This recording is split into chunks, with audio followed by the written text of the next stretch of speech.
Hello and welcome to Casual Buddhism. I'm so happy to be here tonight.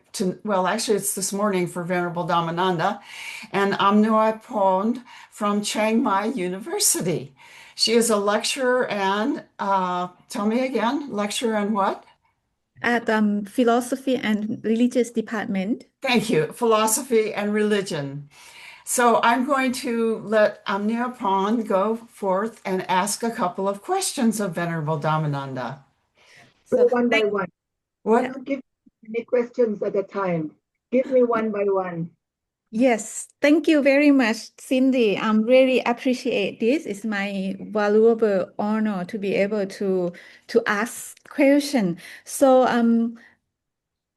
the first question related to the Bhikkhuni situation in Sri Lanka, which now they are kind of legitimate or legalize it. The Supreme Sangha kind of accept Bhikkhuni formally. And would you think that acceptance, how it could affect to the Bhikkhuni situation globally and locally? And in the case of Thailand, Anmuaypond, your question is going worldwide. I will focus on Sri Lanka first, and then I will come to Thailand, okay? yes, please. Otherwise, you scared me with your questions. Sorry about that. Sri Lanka. Talking about Sri Lanka, I just met one senior Bhikkhuni. They actually arranged to come to visit me just 2 days ago, and I was very happy to learn from her that now they have 12 training centers for Samaneris. And this is government. Government has organized 12 training centers for Samaneris, which is one big step. Of course, each training center is still very poor, but nevertheless, it is organized. It is organized by government. So that is one big step of the fact that they are prepared to recognize the Bhikkhuni situation. But coming back in the whole country, in the whole Sri Lanka, they never really could give us exact number. But the number of the Dasasil Mata, that is the 10 precept nuns before they become Bhikkhunis, they were in the whole country, in the whole island, it was something like 2,500. And if we believe that the number of Bhikkhunis actually come from the Dasasila Mata, there should be around 2,500. But sometimes, people quoted that, oh, they now have something like 10,000. This figure is still to be confirmed. I'm not really sure. They have not really done any, what you call it, survey, a proper survey to come up with the exact number of Bhikkhunis. But I imagine that the figure might be more than 2,500. So that is a situation in Sri Lanka. In general, we have difficulties with them because we have to send candidates to be ordained in Sri Lanka. The problem we have with them is that they don't speak English. Very few of them speak English. So we have to depend largely on the monks. We get in touch with the monks and then they would organize the ordination for us. Because Thailand do not allow officially for us to give ordination in Thailand. So therefore, all the Bhikkhuni ordination must be coming from Sri Lanka or India. But when we organize ordination in India, still we have to invite Sri Lankan monks. I We really see. depend very strongly on Sri Lanka with the connection to get the lineage to Thailand. But the problem is they give ordination, but there is no training. There is no training for Bhikkhunis. So again, go back to the earlier question that very few of them speak English. So they could only perform the ritualistic part of giving ordination, but not so much with the teaching and training. So here, coming back to Thailand, since my ordination in 2003, my full ordination in 2003, we now have 285 Bhikkhunis. The survey is done about 3 years ago. I need to give you this figure because you as academic, you will be quoting, Yes. the number that this has been surveyed three years ago. 3 years ago. But the number has not, very interestingly, has not increased. No, has not increased. It remained with this figure for a couple of years now. And we met on 27th of September last year, 2025, the largest conference ever organized in Thailand. We actually recruited 92 Bhikkhunis in the whole country to come and meet at Chulalongkorn University. And that was very successful. And the Bhikkhunis who came, they were very happy. You could see the generations from my generation, 80s to 60s to younger one, 50s, you know. So we see different generations of Bhikkhunis. And the conference focused on intergeneration, sustainability of the Bhikkhuni Sangha in Thailand. So it's very important that it is passing on from one generation to the next. That was my intention, my intention behind the conference. And we kind of noted that very important for us, in order for us to step forward into the future, we need training. We need training on Dharma Vinaya. And with that, we came up with a training course. It's going to take place in August. And I invited them to come to our temple. You know, we offered boarding and lodging for them for the 5 days training. So that will happen in August. I hope I have involved the Bhikkhunis who might be leaders. You know, there are at least 2 of them who volunteers to help with this teaching course. So it's in planning, but they are coming along. They are coming along, and I think without my intervention, I think they will be doing fine. Yes. So this is latest for Sri Lanka and for Thailand. That's very wonderful. And one question that coming up from what you have given is that, like, I participate that in the generation conference as well, and I found that it's very amazing and it's really touched my heart. And I learned a lot about the challenge, the pressure that society gives to the Bhikkhuni, and how one thing that come up into my mind, such a very big challenges, how Thai Bhikkhuni keep positivities and persistent in their path. Could you give? Yes, very, very good, Anmuaypond. You know, we follow the Buddha's teaching. You know, it is the Buddha's intention to have us women ordained. You know, in his conversation with the Mara, he said very clearly that he established these 4-fold Buddhist communities, namely the Bhikkhus, Bhikkhunis, Upasaka, and Upasika. This was his intention from the early period.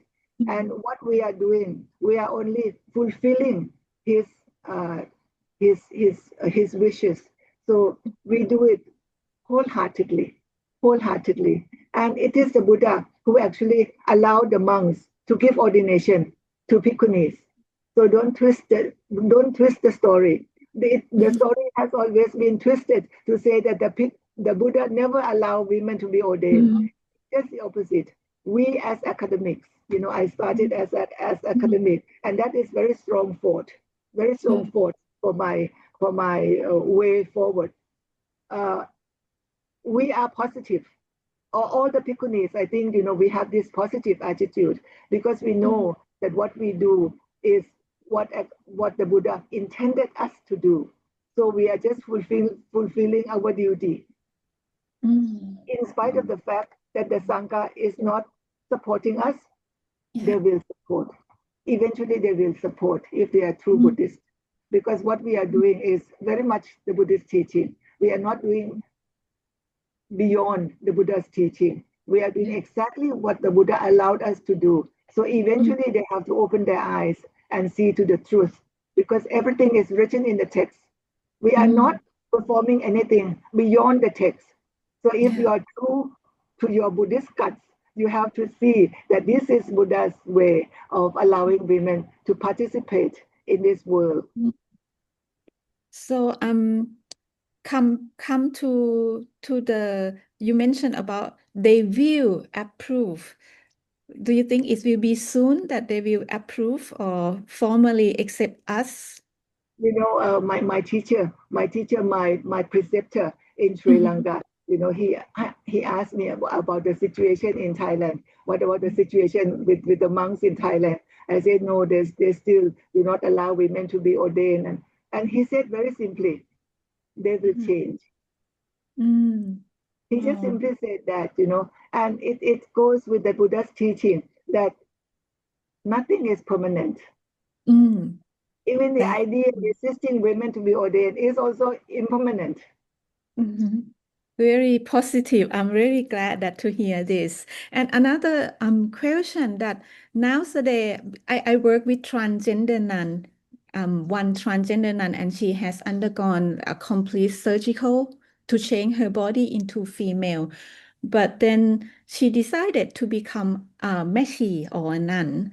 And I wonder, like, if one day there are transgender people come to you and ask, like, can I be a Bhikkhuni? Is it possible for those transgender to ordain as a Bhikkhuni? This is a big issue. And I was Mm. hoping that it will never happen to me. Oh, Nobody sorry. will ever approach me because I would be in a very difficult situation. Because to Mhm. be ordained as a bhikkhuni, you have to have female body. Mm. You have to have female body. You know, you may remove your penis, but you don't Mm. have the uterus. I see. So Mm. you are not fully women, so to say. That goes also with the male monks. You know, Mhm. your body is male, but you are women, and how do Mm. you fit in that? You know, Yeah. because when at the time of ordination, they will ask you whether Yeah. you are human beings. Yes, we are human beings, Mhm. and then whether you are male, could Mm. you say you're male? And I then, you know, with the ordination of the women, they will ask you whether you are a woman. Could you Mhm. say 100% that you're a woman? It's very difficult situation, Yeah. very difficult to make decision. So that's why Mm. I say that, and I hope that it does not happen to me, that I have to make this decision. Oh, yeah, But that's even, you know, this transgender, they can be good Buddhist. They can be mm. good Buddhist. You know, they come to the temple, both male and female, both those who were born as male but wanted to be female, those who were born female wanted to be male. Both of them, they are welcome here. They're welcome at our temple. They can come make offering. They can observe precepts. You know, Mhm. I have no objection for them to be practicing as Buddhist. Mhm. I To see. be truly practicing, Mm. it is the quality of the mind, the Yeah. quality of the mind, and the Mhm. quality of the mind to be enlightened. There is Mm. no gender. There is no Mm. gender. But for Yeah. ordination, gender comes into issue. Mm. Because why? Because you have to come in and live with the sangha. And if my sangha is male, female sangha, I would feel very awkward to receive a person who is not totally female. Mm. Yes, I deeply understand that it will be, yeah. This is a Um, sangha issue. yeah, you are right that it's not about the question of gender is not for liberation, but it's for No. communities, it's for like ordination, which is I totally agree. And Cindy, do I have another chance to ask two more questions? I think it's fine. Yeah, please. Thank you. So, if what this is like come of my curiosity, but it's maybe looks kind of stupid because like I really curious about if I would like to follow Bhikkhuni part, what would be the process? How long it will take for me to achieve what is called full ordination? What step that I have to take? Like Yes. for the one, you have to be the nak first and then ordain at a certain time or something like that. What about Bhikkhuni side? We cannot jump to become Bhikkhuni right away. You Yeah. have to Samaneri. You ask Samaneri with your teacher, say with your teacher for a short period of time, maybe for 2-3 months. If the teacher is sure that yes, you can become Bhikkhuni, then you can proceed. But if you are not sure, like the one we have right now, she's young, so we allowed her to grow as Samaneri for 1 year. And then after 1 year, uh, she seems to be dedicated person. So we plan to give her Sikhamana.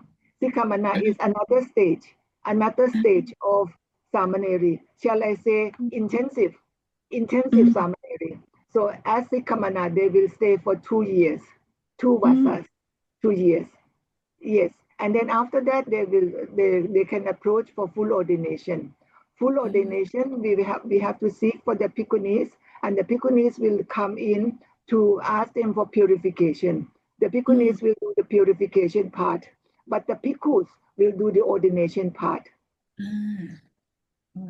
So Sikhamana, that means it's really important. It's transition stage Yes, of from yes, seminary to full ordination. yes.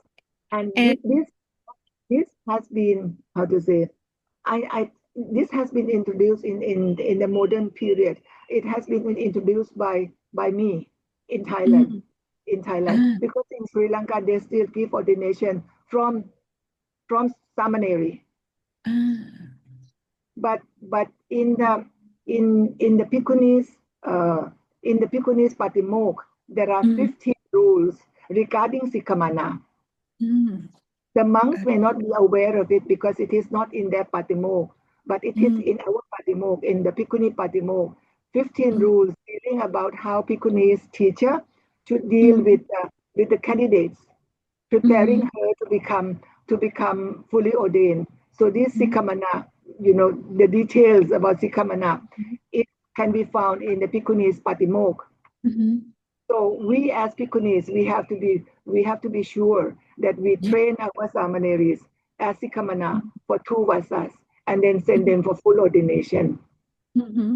Is any way that we can jump, like for example, become Sikhamana only for 1 vassa or something like that? This is No, strict rules. you go against the text. There is no one to support you. I Then, see. your ordination become, you cannot boast about your ordination because people ask you, have you become Sikhamana? Yes, I was Sikhamana. How long? 1 year. There's no such thing as Sikhamana for 1 year. In the I text, see. you have to complete Sikhamana for 2 vasas.